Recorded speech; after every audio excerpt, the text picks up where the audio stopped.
Welcome to Nonprofit Nerd Impact Unleashed, where conversations are designed for nonprofit leaders by nonprofit leaders to inspire, educate, and motivate. Get ready to dive into the world of nonprofits where the nerdy passion and unstoppable dedication of those making a real impact is celebrated. Together with your host, Jarrett Ransom, the inspiring stories, tactical insights, and game-changing strategies of nonprofit leaders will be explored. Join us for real talk with real people. Jarrett and her guests unravel the mysteries of successful fundraising, uncover the secrets of effective advocacy, and nerd out over innovative approaches to solving social challenges. Nonprofit Nerd Impact Unleashed is your go-to podcast for no-nonsense discussions with real-life superheroes of the nonprofit sector. Get ready to unleash your inner nerdiness and discover or rediscover how to change the world together. Now let's dive in and embrace the power of our nerdy side. Hey, and welcome back, my nerdy friends. I am so glad that you're here. Today, we're diving into the evolving landscape of CSR, corporate social responsibility, and what it means for nonprofit leaders right now. I'm excited to welcome today's guest, Kimberly O'Donnell. She serves as Chief Fundraising Officer at Bonterra, and in this conversation, we explore how recent policy changes and shifting corporate expectations are impacting funding and what nonprofits, that's you, can do to stay resilient, adaptable, and most importantly, anti-fragile. Kimberly also shares practical strategies for engaging corporate partners, strengthening those relationships, and using your storytelling to create meaningful impact. This is a powerful and timely conversation. So a big thank you to Kimberly O'Donnell for sharing her insights and encouraging all of us to stay intentionally curious as this sector that we love so very much continues to evolve. And of course, a big shout out of gratitude to Bloomerang for being this season's sponsor and making these conversations happen. If you've enjoyed today's episode, please be sure to subscribe, share it with a colleague, and keep doing the incredible work that you do to make a difference. Well, hey, everyone, and welcome back. So glad to have you here. And I'm really excited for today's guest who's joining us in the DC area, Kimberly O'Donnell with Bonterra. Welcome, Kimberly. It is a warm and sunny day here in Northern Virginia, and it has been too long. So I'm so happy. Yeah, I feel your pain. I was just sharing, I'm in the Metro Phoenix area, and it's way warmer than I'd like it to be. But nonetheless, we are heading into our summer months, believe it or not. So they will be here before we know it. But really excited for today's conversation. And as we frame out the conversation, I would love to start off, Kimberly, asking you to share a little bit about yourself and the role or roles, yes, plural, right, that you might play in the nonprofit sector. Thank you. And it is great to be here today. Thank you for inviting me. So I have a long history in the social good space, having started out as a volunteer when I was young in middle school as a candy striper in a nursing home, all the way up to in my mid-20s being the executive director of a volunteer center, then moved on to much larger nonprofits, as well as 3 nonprofit tech companies now. So I've kind of gone back and forth on both sides between being running a nonprofit, being a fundraiser, and then also being on the social good nonprofit tech side, kind of thinking about what's next for organizations. And I've literally coached and interacted with probably tens of thousands of nonprofit organizations now. I'm a certified executive coach as well as a CFRE fundraising executive. Fantastic. Well, thank you for that. And just kind of putting the foundation out. I love the opportunity I get to talk to so many amazing rock stars, yourself included. And today we have a really interesting conversation. And the world, the nonprofit sector, so many organizations have really, experienced so much unrest. I would love, as you talk about social good, and that's a phrase that we'll continue to use throughout the conversation, But what role are you seeing, right, that funders play in this space? And when I say that, I'm really meaning around like sustaining the social good sector that you speak of, especially during these times, right? These periods of uncertainty. And also a second part to that, if we can, is, how can these funders ensure that their dollars truly have that maximum impact that both the mission needs and the person, the supporter, probably desires? Oh, that's a great question. There are a couple of parts, and it might take me a couple of minutes to get through it because there's a lot to unpack there. First and foremost, I believe that the social good sector is going through a transformation right now. It's a pivotal time. And I would say it started really during COVID. We all can remember what that was like in terms of fundraising and engagement with our supporters, working with our corporate partners to continue those important relationships, but having just fundamental changes that occurred in the way in which we interact with funders, donors, supporters, our employees and colleagues, all of that. So I am Chief Fundraising Officer at Bonterra. And if folks listening are less familiar with Bonterra, Bonterra builds software for social good organizations. And we do it so that our social good organizations, our nonprofits, our corporate giving platforms, and our community groups can all spend less time managing all the details that they have to do behind the scenes and more time truly transforming their community. So as we think about, how things have changed, we've got this evolution of COVID, then coming out of COVID, now stepping into some major changes in federal funding, much more natural and economic crises going on. And so we're seeing a lot of shifts across the board. And what this is doing is this is driving change in the social good sector, in fundraising and engagement. And so we really need to meet the moment and truly begin to adapt and become what I like to say anti-fragile. That's a concept around building mechanical things. And the concept is as you go through it, as this thing is being built, pieces are going to crack and break, but you learn from those and you actually become stronger as a result of it. So back in the day when we used to talk during COVID about being resilient, I would argue that we all need to be anti-fragile, which is we learn and grow and become stronger as we go. So that kind of touches a little bit on what is happening and why. Let's now move over to the CSR space, corporate social responsibility, and what that truly means in this day and age with the funding changes. So last year, Bonterra did a survey of both funders and nonprofits. And when we did that, we found a couple of things. One, we found that, and I've got this stat right here, I want to make sure I'm right on it, that 52% of federally funded organizations are reporting funding instability. There are higher service needs. There are just a lot more critical things. We've got the rise of AI. They need to be able to adapt and learn how to bring that into their organizations in a trust-based, environmentally friendly, transparent manner for their supporters. So that's what nonprofits and federally funded organizations were seeing. On the flip side, on the funder side, only 38% of funders felt prepared to be able to respond to this new need. So nonprofits were saying, hey, we need your help now. There's lots of big things happening. Can you fill our buckets, which are leaking fast in lots of ways? Can you help fill the holes that the challenges with the federal funding and the cuts were bringing forward? And the funders were saying, oh, wait a minute. This is a much bigger problem than we can actually address with just funding you this year. And so they paused. And they said, all right, there's a lot happening to us too. And we need to go and kind of revisit our pillars, go back to our legal teams, our finance teams, and really see what is possible so that we can help you and truly meet the moment in ways that will be more lasting than some dollars to fill an immediate gap. So that happened where there's this pause. And then guess what came next?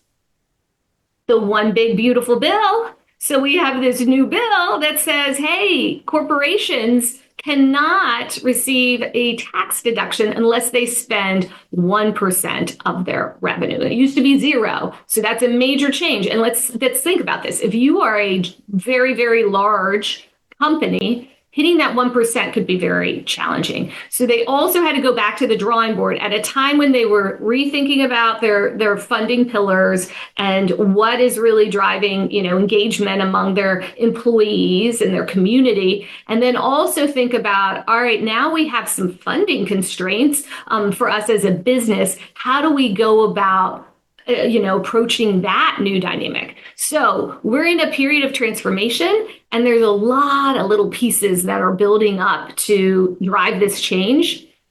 Where I see hope is that we as a sector, as a social good sector, and our corporate partners are just critical components of that, have always worked through, been resilient, and truly have been able to meet those needs in those moments. The long answer. I hope that wasn't too long, but I just wanted to be able to address the different pieces. I appreciate you unpacking all of that. And I really want to hone in on that CSR, when it comes to the evaluation. So if we can just take that piece, further, and you're right, you could say that multiple times over, we are in transformation. There is a lot happening. So how can these CSR leaders, or are they, right? Like evaluating, maybe even refining the corporate giving programs, while also, as you mentioned, maintaining their employee engagement, amid these changes, regulatory changes, economic changes, there's so many changes going on, back to that transformation. So are you seeing this evaluation taking shape? And then also how can these CSR leaders, evaluate and refine their corporate giving programs to keep all of this in mind? Yeah, great question. Yes, we are seeing the changes happen. We're seeing that thoughtful analysis of their programs and what they can truly do. Look, there's a new report from the conference board that came out where they surveyed, I think it was 70 corporations, and asked them about the One Big Beautiful Bill and kind of where they're at. 64% said that they expect the One Big Beautiful Bill to affect and tighten their budget allocations. So we know that they have to be very fruitful in the way in which they're planning their budget. What we're hearing is feet on the ground, because Bonterra supports our cyber grants, employee grant making, and volunteer programs. We just acquired Deed recently, which is also an employee engagement platform. And so we work with thousands of corporate giving programs. And what we're seeing and hearing from them, feet on the ground,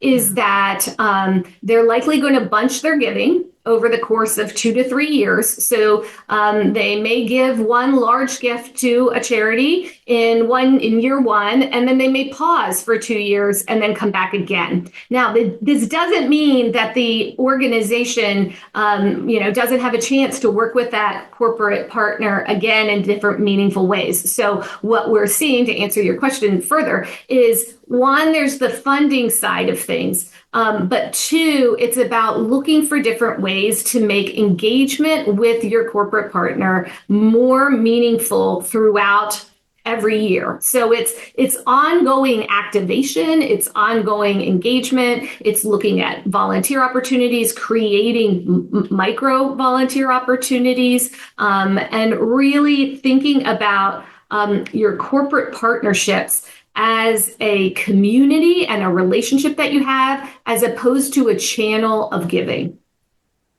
I've talked to so many CSR representatives and really hearing from them that the influx of asks have come in, right? Like month after month, and really just seeing this greater need, which takes me to, I believe there are more than half of the nonprofits, and there's 1.8 million nonprofits registered in the US. So more than half of those, right, have experienced this federal funding deficit, or this cut, right? This financial instability. So that is prevalent. We're talking more than half, right? Like really feeling this pain. So let's talk some practical steps, if Okay. you can, Kimberly.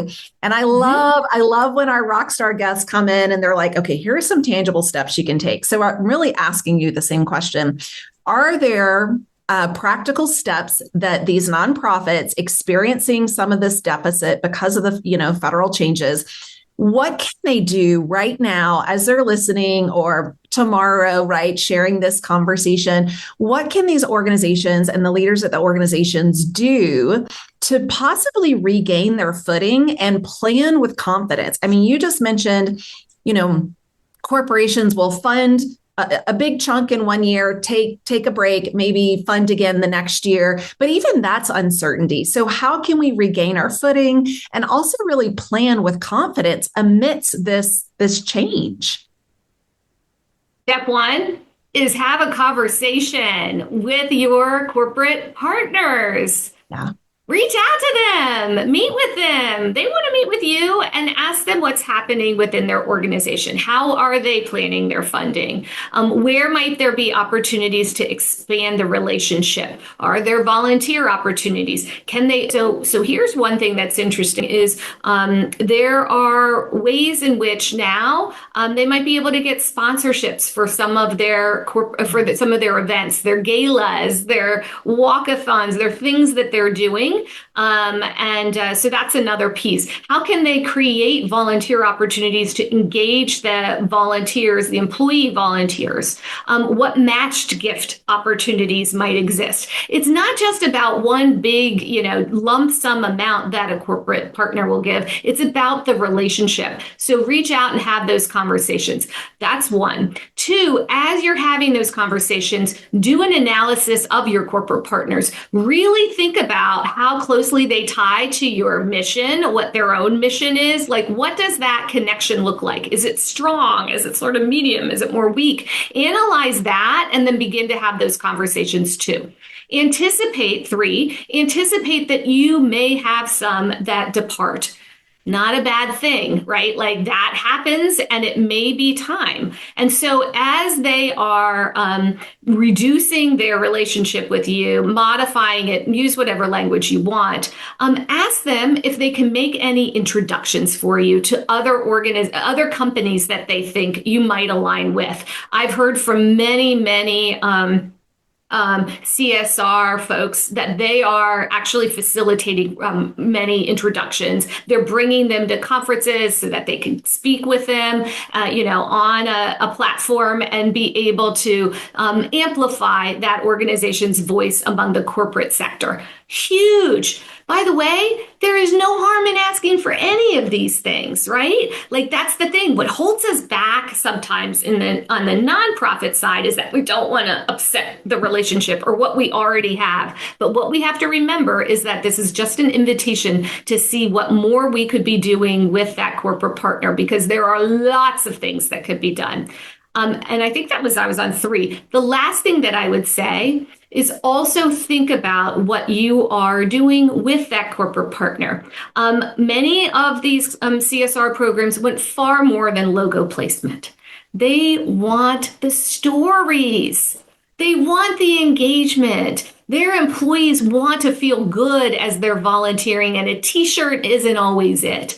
It is an ongoing storytelling, sharing impact metrics that they can put in their annual report or out in their employee newsletters, right? So it's beginning to think about how can I, as a nonprofit, also provide the stats and the insights and and just the awareness and the connection that our corporate partners are looking for in their programs.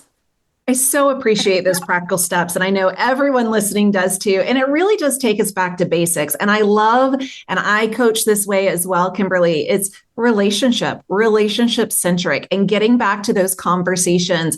What's important to you? Where are you going right now? What is of most meaningful value, right? Like, how can we continue and deepen this? So I applaud you. And again, thank you for those practical steps, because I think that is probably what we need to hear right now. And that it's not some big grandiose movement. It's sometimes, as I mentioned, pick up the phone, have a conversation, and ask for what you want and or need. Your example of going to conferences, speaking alongside them, that is a great opportunity.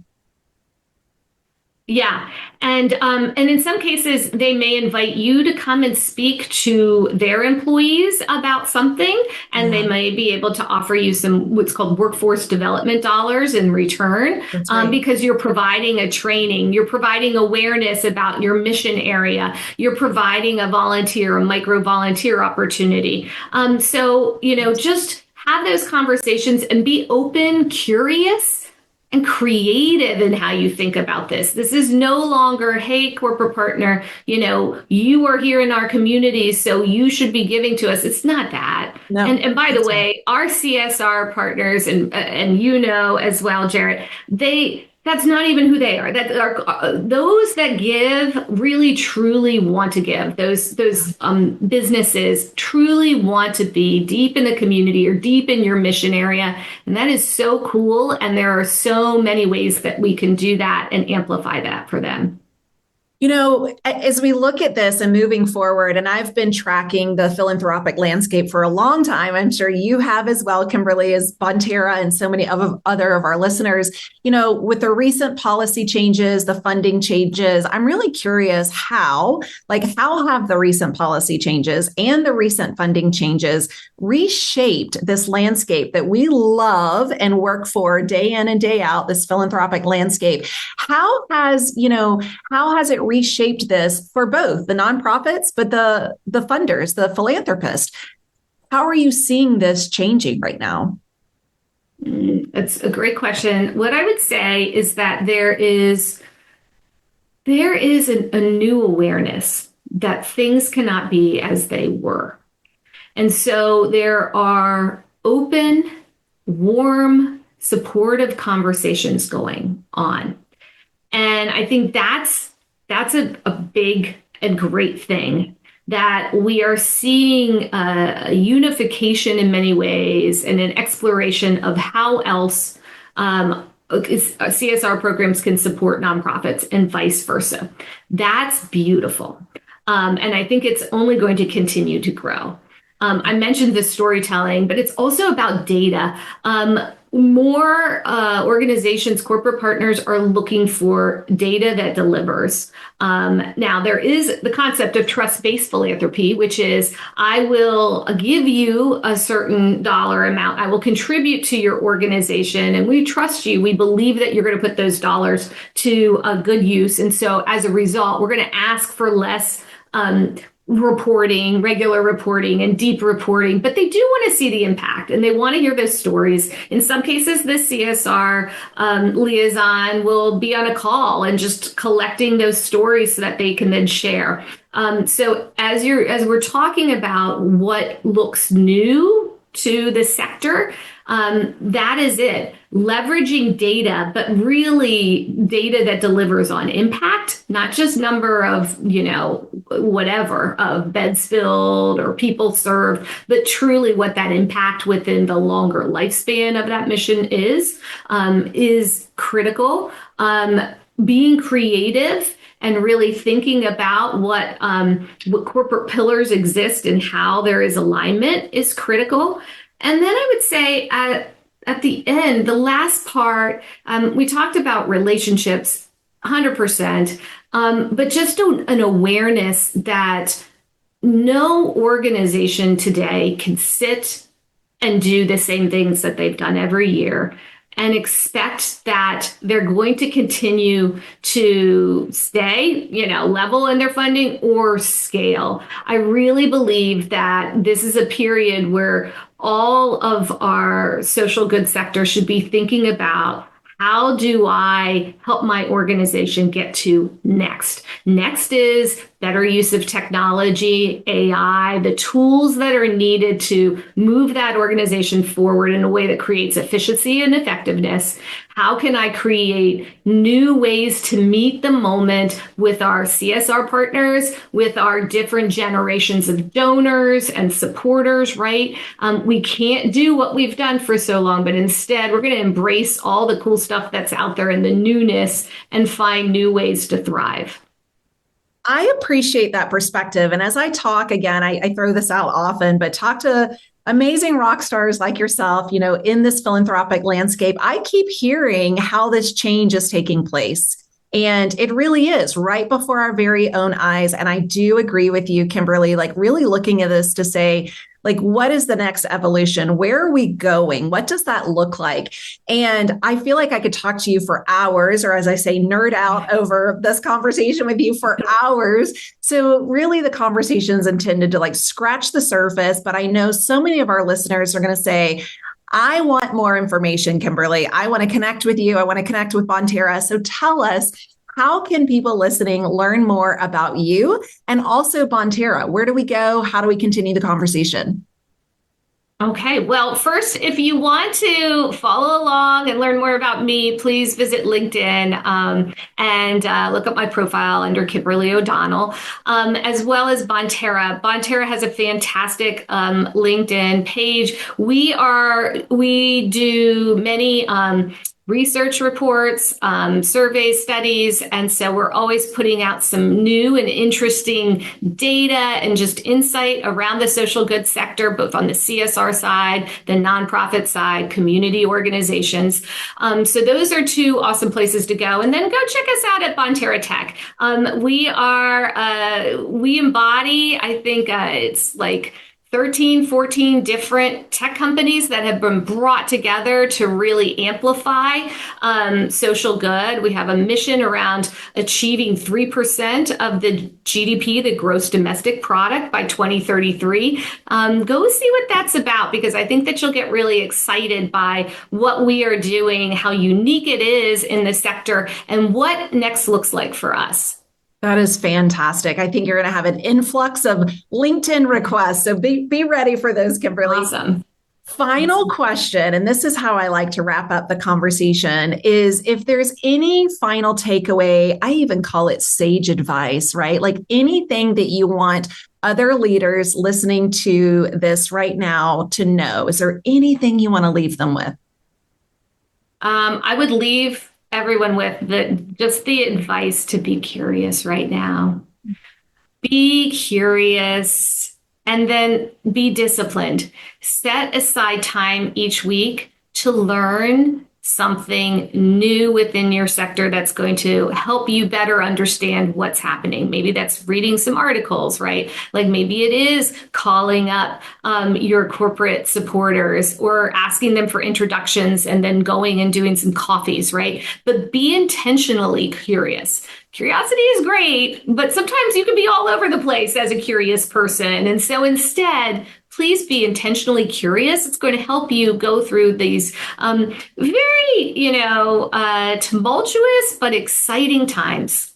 Yeah. And we're not done yet, right? Like we're still moving forward. We're still navigating uncertainty. So perfect way to leave the conversation. Kimberly, you have been phenomenal. I so appreciate your time, your expertise, and really just diving into this raw conversation. So thank you for joining me. Thank you.